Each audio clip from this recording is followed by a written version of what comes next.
Hey YouTube, how's it going? Lawler here. About 2 weeks ago, I put out a document or a poll asking you who are your top 10 power ranked teams going into the RLCS 2026 season.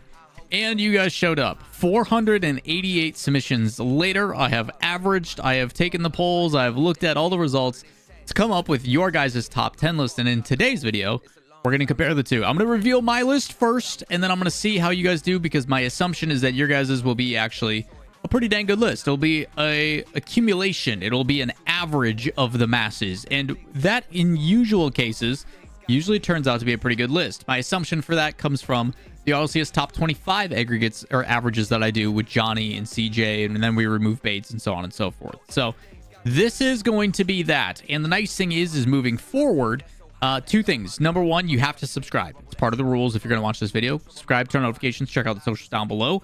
Links to this document in the description as well for the roster info and stuff. This is one of the tabs. The other thing is, in that document, there is a top 10 power ranking form. I will be updating that link for every single time we do this. So we are going to, every 2 weeks after NA and EU finish their matches for that open, I will post a new one and we'll do an updated rankings list, and we will track this throughout the entire RLCS 2026 season. So should be a lot of fun, but we're going to go one by one. I'm going to do my honorable mention, then I'll do your guys's, vice versa, all the way down the list. We'll see how much variance there is here. There is a Reddit post as well on this that does have the results posted also, so I will try to keep track of it. But my honorable mention, my first going to be is North America. It's going to be Space Station Gaming. I do like this team. I'm just not sure about it just yet. I think Diaz has a lot to prove, but I think they are capable of making majors and doing their thing. I think NA top 4 is pretty solidified, but the 4th spot is up for fights. I would like to assume that Space Station's the number 3 team in that region. Primarily, I think Chronic does get a little underrated, and I do think Reveal is objectively one of the best positional type, glue, whatever you want to call it, type players. I just don't know what Diaz is going to do on a team like that. I don't know what they're going to look like. I expect them to be very, very competent and very competitive, but just not quite solidified for me yet. Kind of on a prove it situation. I need to see it. I need to see it. That's what I've got. Y'all's honorable mention, ironically, was actually very, very close, being that it was basically 2 overwhelmingly majorities.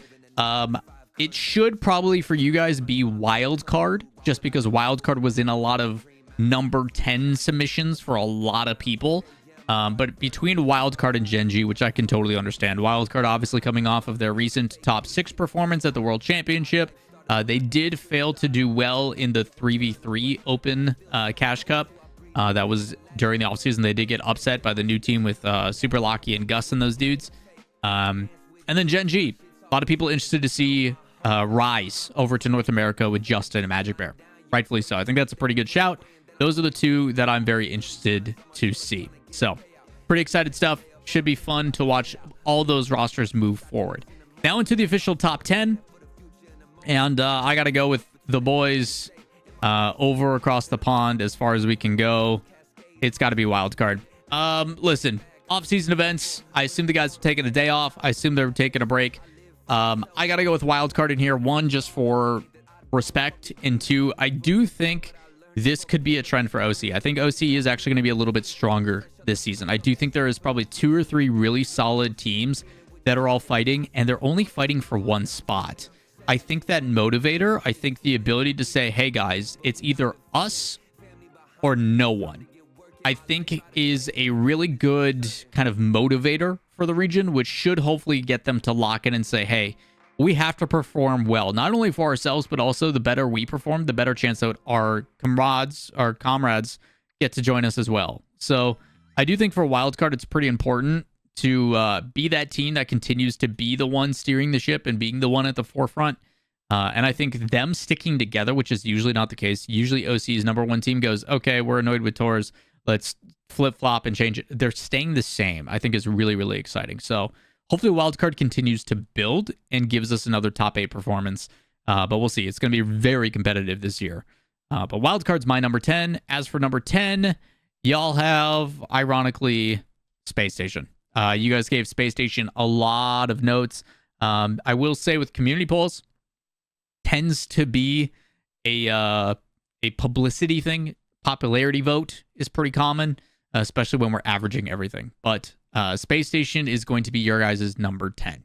Not surprised. Again, when you're talking the top 10, most would assume all 4 of the top 4 of NA making majors and all 4 of the top 4 for EU making majors would be in their list. That's pretty common. Probably sprinkle in the MENA teams. That's what you can assume. Pretty standard.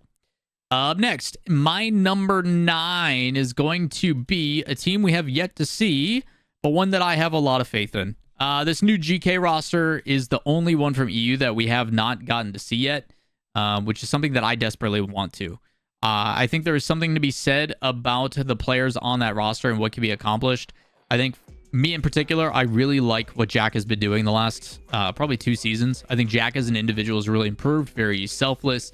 Intangibles have been through the roof. I think he's very assertive in what he sets up for his team. Pairing that with what will be, it's Seiko, and I forget the third, and that doesn't look good for me because Seiko and Joyo. There's so many roster changes, stuff to keep everything apart. But my assumption is that Seiko will lock down the defense, which will propel Joyo to be a little bit more offensively heavy. Not that he hasn't been already, but an ability to showcase those talents that we know him for. Kind of that breakout, he's a freestyler type mentality. I think just because of the way that teams have played out, people aren't as high on Seiko as they once were. Rightfully so. New team, new motivator. I'm very excited to watch this team. They're towards the bottom, though, because we haven't seen it. We don't know what to think, but my assumption is that they'll be very competitive. Other conversations I'm thinking about, obviously, Ninjas in Pajamas with Oli and Yoris and all that kind of stuff. So we'll see how things play out, but EU is going to be crazy. First week, again, we'll know, early results. I assume all the top seeds are going to go 2-0, but we'll figure it out. At number 9 for you guys, you have... what color? You guys have Furia. That's one shade. Y'all have Furia. Interesting choice. Interesting choice for Furia. Makes me kind of curious about what you have ahead of them. I don't blame you, though, because in my previous conversations, I will say, like, Furia, I wouldn't say that they've regressed, but I don't think they've also improved. Like, they're kind of even keel. They had some falling off with Team Secret outperforming, but they did better at the World Championship. When it mattered most, Furia stepped up. So with Swift being added, maybe it makes a change.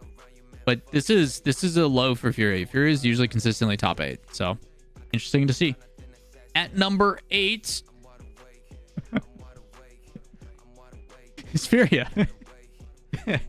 I mean, do I need to say it again? I expect Furia in the top 8, right? Like, in my opinion, I think Furia's in the top 8.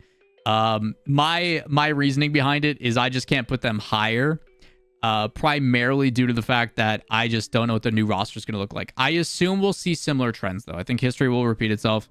Furia is playing well. Hey, we're starting to dip a little bit. How do we adjust that? We get a roster change with one of the better players on the other teams, and then we improve.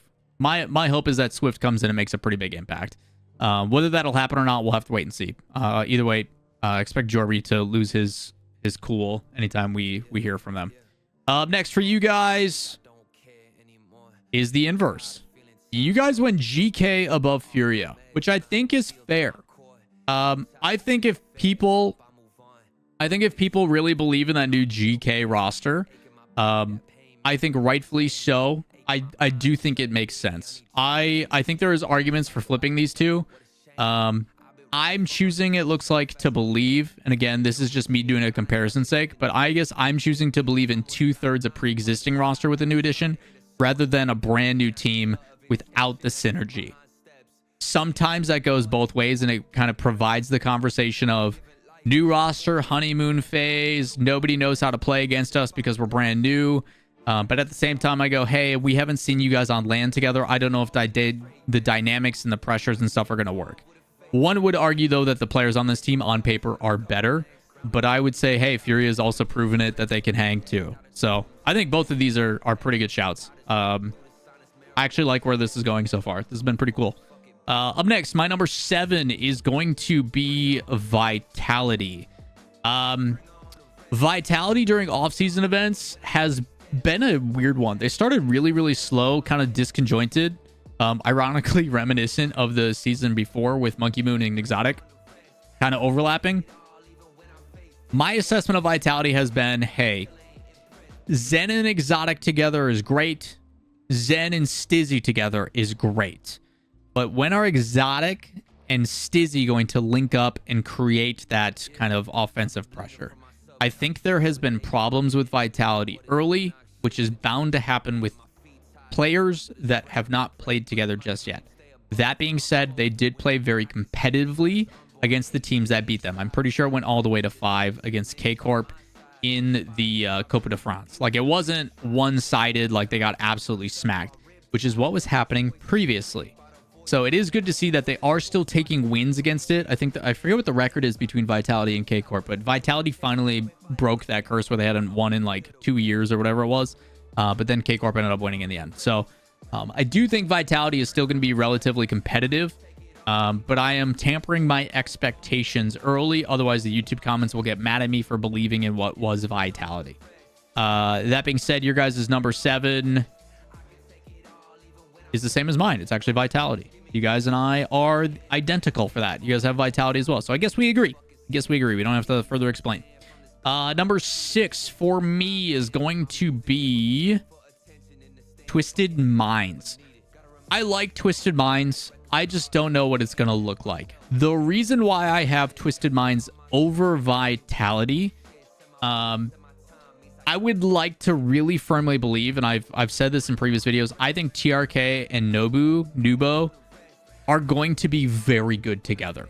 I think those two together, Falcons may go, oh shoot, did we create a monster by letting TRK go? I think TRK is so impactful, and the things that he did for those twins, I don't think can be stated enough. I think he is a vocal leader. I think he pushes them. I think he is, and maybe that's just because of the way it's perceived in their vlog videos where he is a little bit more in your face and a little bit more vocal.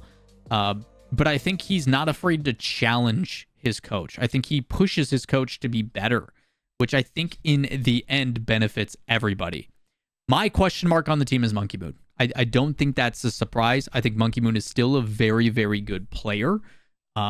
I think I don't know stylistically what this team is going to look like at all. That being said, based upon purely the talent that is on the roster, I want to put them somewhere middle of the pack. Expectations are high. When you bring in players like Monkey, when you bring in players like Drawley, the expectation is going to be there. Will they live up to the expectation? We will have to wait and see. The tough reality is only one gets to go to the major. So we'll see how it plays out. That'll be a fight. I think Twisted Minds and Falcons should be a really fun fight. Most people, I think, are choosing to believe in Falcons, rightfully so. Your guys' number 6 is actually going to be your second North American on the list. It's going to be Shopify Rebellion. Shopify hit the reset button, right? We are all in. We've got 2/3 ultimates. And we're bringing in Kofor to demo. We got Violent Panda as coach. Maybe that'll adjust. Maybe that'll change. My concern for Shopify is always going to be, first killer, if you use your talents to set up your teammates, you guys could be one of the greats. Will that happen? Will Violent Panda get through to him? Will they instill some different type of thing? Or is it just going to be, hey, Kofor, go create some space for FK? I don't know what it's going to be. Again, I think Ultimates was the number 2 team. They were the number 2 team for North America. We saw them get a top 2 at the first major. Right? Kofor's been good. We'll see if it unlocks. I'm interested to see. I don't blame you on that. I, on the other hand, think it will.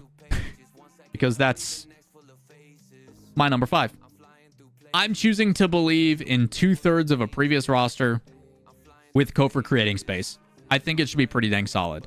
My stocks on Monkey Moon are kind of low right now, if I'm being honest. I would like to believe in Shopify making the play. I hope LJ gets back to more of an impact role.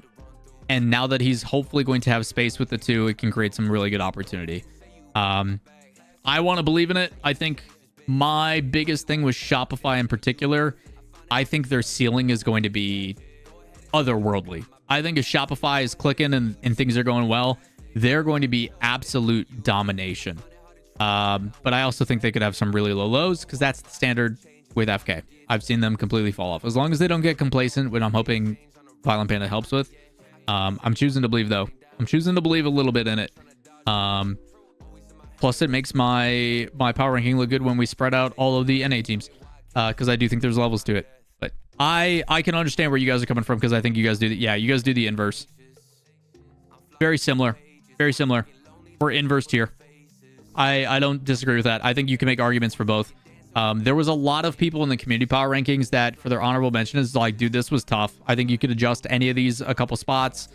This was really, really tough to do, which is why we did it. I think when we don't have any information going into the season, these are the most important. It's a way too soon prediction, which is great. So I'm happy to be proven wrong on every single one of these. I think it's a great mentality to have. So Twisted Minds and Shopify, both teams not able to win their quarterfinal. Keep in mind when I do these, the way that they're ranked, assume, hey, you guys are going to find yourself fighting for a chance to make it in the top 8.